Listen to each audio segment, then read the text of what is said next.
back to another episode of Skinemax, and we are finishing out the 50 Shades of Grey series with the third one, 50 Shades Free. How do you feel about this episode? I mean, well, how do you feel about this movie, Precious? I know you don't like any of them. Yeah. And I think I don't think you like any of them because of me. Well, and not I think even partially because of me. I think I made it worse for you. That part. I think that I was already kind of uninterested. And then, like, when you kind of pulled the guise of what it was and what it wasn't, that kind of, like, made it worse. But I think this one, it's funny that you said this was the best one for you.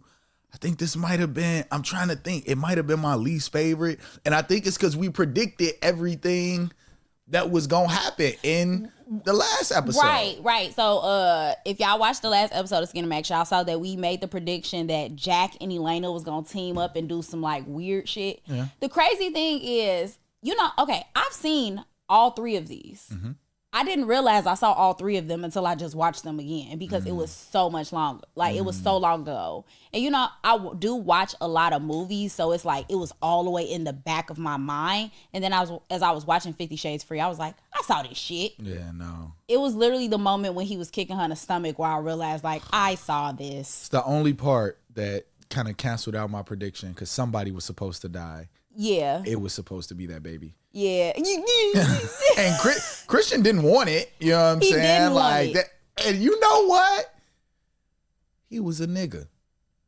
Christian Grey really, like, thinking about his trauma, thinking about his crackhead mama. Who's a prostitute? Prostitute crackhead mama. Prostitute crack addict mama, because white people don't say crackheads. They're not crackheads. They're crack addicts. Crack addict prostitute mom. Just his disability to open up and be like communicative, I think, in certain regards. And then just I feel like they tried to like make this story, first and foremost, like you say, it wasn't realistic in the sense that you have this 28-year-old billionaire white boy who came from a crack addict prostitute mom who also just so happens to run into this virgin who he met on the first time she came, just stumbled into his office, and now he loves her. Yeah.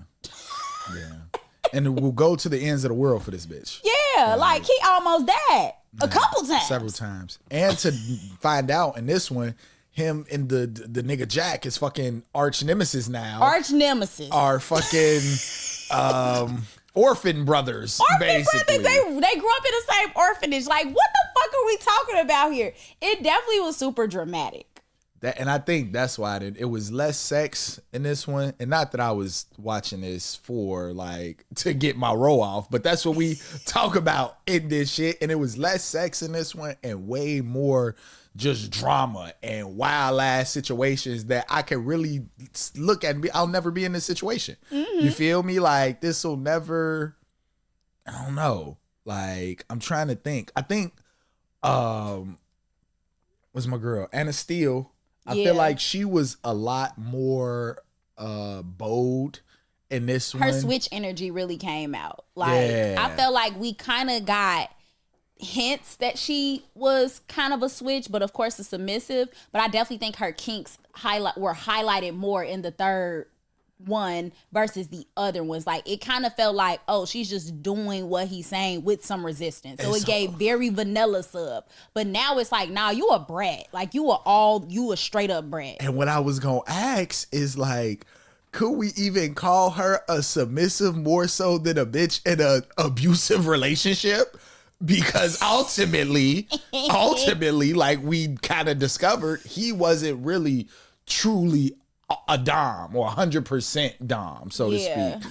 And some of the relationship kind of, because all he was a sadist with some fucking mommy issues. He wasn't shit but a sadist with some mommy issues. He wasn't a real dominant. Slightly abusive. Yeah, like abusive for sure. Manipulate, and I'll say mentally more so than anything. Yeah, mental abuse. Because it was a thing that a lot of some emotional abuse too, though. It was definitely some emotional abuse, like in the second one when he was like, that was the second one, right? When he was like, please don't leave me, and then kneeled on the fucking floor. oh, you trying to emotionally and now she's like, get up, Christian. Like now it's like, bitch, you just finna leave me. He get on the floor and say like, please don't leave me. Yeah. And now you like, okay, like what the fuck is going on here? Yeah. So coming back to the third one, this freed thing, like you said, I think the idea of it was to, and I think they did do a good job of that in regards to showing the development of each character and opening up the character, like getting to the root of Christian's just abuse and all the things that he went through. Because it was the third one where the mom finally found out about, or was that the second one? The third one was when she found out about Elena, because Elena showed up to the gala or whatever whatever that was. No, wait. That was the second one. That was the second one. Elena showed up and said, you didn't heed my warning type shit. Like, you don't know what's best for him. Woo, woo. Elena was not in the third one at all. She was. No, she wasn't. I promise you she was, Joe. Where? He had went to see her at a point. Yes, when she first told Elena, she wasn't physically in the movie. Her name, she was mentioned in the movie as part of 3, but she was not physically in the movie. We don't physically see her. Now, the moment where he did speak with Elena was after Anna told him, I'm pregnant. And he went off and got drunk with Elena. Drunk, shorty. And came in, and she like, what the fuck? And then he like, I ain't want that baby. You know I don't want that baby. Like, yeah, like, and that's, again, that was some black shit. Like, you rich, you got everything that you could, and he still was just like, nah, G, that baby shit cooked. Like, and I felt him though, cause you felt him. Yeah, at the end of the day, it's a strong no, it's just a strong no. Like, and you knew that's this was my issue. Right? Because in the third one, we realized that they really don't fucking know each other that well. But y'all married. How the fuck you marry somebody that you don't know if they want to have kids or not? Mind you, he's so much older than her. Like, not so much older than her, but see, they are literally in two different places mentally. She's 22. You just turned 28 in the third movie type shit. Like, second going into the third movie. So you 28, she 22. You almost 30. Yeah, you want to get married. She 22. She wasn't thinking about no fucking marriage, but it's you. She lost her virginity to you. She feel like it ain't nobody else outside of you. Then that's what it is. But then she get pregnant. You talking about some pregnant. Yeah. And he was definitely selfish because he said like, I don't want to share you. Because that's what it was. It's not like the baby gonna take you from me, woo woo. He wants to be the center of her world. And he was since he met her, like everything she did kind of revolved around him, but also he forced that. Like he really put himself in the middle of her fucking life and said, now look, motherfucker, you do what I say. Yeah, and that's why, like I say, it just more so than a like dom sub relationship, it just kind of gave abusive, controlling dad almost in a weird, not black way. Like, and I hate to, but like it was like she said, and like we saw throughout the series, it was definitely a control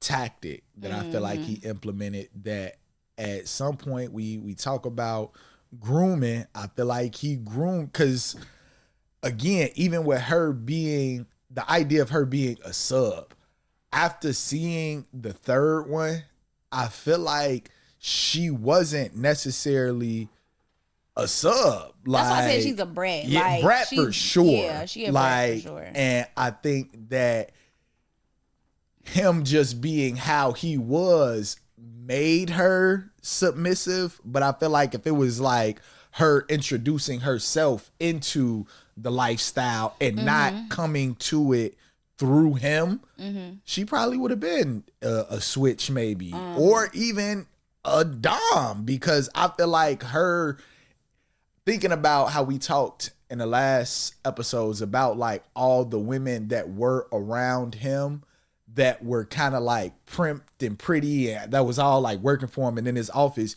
you could tell he had some type of like for lack of better words, it was structure. Like he told the bitches, You dress like this. You dress like this. You wear your hair like this. Yeah, this you know what I'm saying? For sure. Where she came and kind of disrupted all that, and all of these movies was him trying to get her in line. Bitch, you need to be this woman that I say you are. And she did her best to fit the mold while still also trying to reserve her identity, preserve her identity. It was definitely very fucking funny and not even very fucking funny, because this is, people always talk about how like, when a man opened up and then a woman threw it back in your face type shit. Because she definitely threw his crack addict prostitute mama and he, in his the face. way the nigga dropped them, he was like, hurt the fucking heart. Like, bitch, why you gonna do me like that? Right, because he like, wait, you got a type. You want motherfuckers to look like your crack addict mama. Do I like your crack addict mama to you? Like, and that was crazy. And obviously she didn't say, do I look like your crack addict mama? But she like, yo, your mama look like this. Your subs look like this. I look like this. Like, you want this kind of plain Jane looking ass female. I wonder if that's like that is a power dynamic though, in the sense that like if you are the top dog in the situation or a relationship, you ain't really got to worry too much about the attention that the other party gets. Because again, I think what is, I know the conversation was just getting good, but if you want the real, the uncut, and the too spicy for free version, you got to tap in with Her None Matters on Patreon. Over there, you get all the uncensored and unfiltered conversations. Anything that I would have edited out of a regular episode, you getting it unfiltered. It's basically like my close friends, but for the podcast. So if you want extended, exclusive episodes, bonus content, everything from Freaky Friday with Terry Roseland, Skinemax with my boy Precious, and some amazing, crazy stories with my monologues and the Girl 6ix9ine audio, I promise you, you gonna get your money's worth. For just a couple dollars a month, depending on what tier you pick, you can have all of this and more. So go ahead and head over to patreon.com/HerNoneMatters and subscribe. Let's keep this conversation going. I'll see y'all in the Patreon.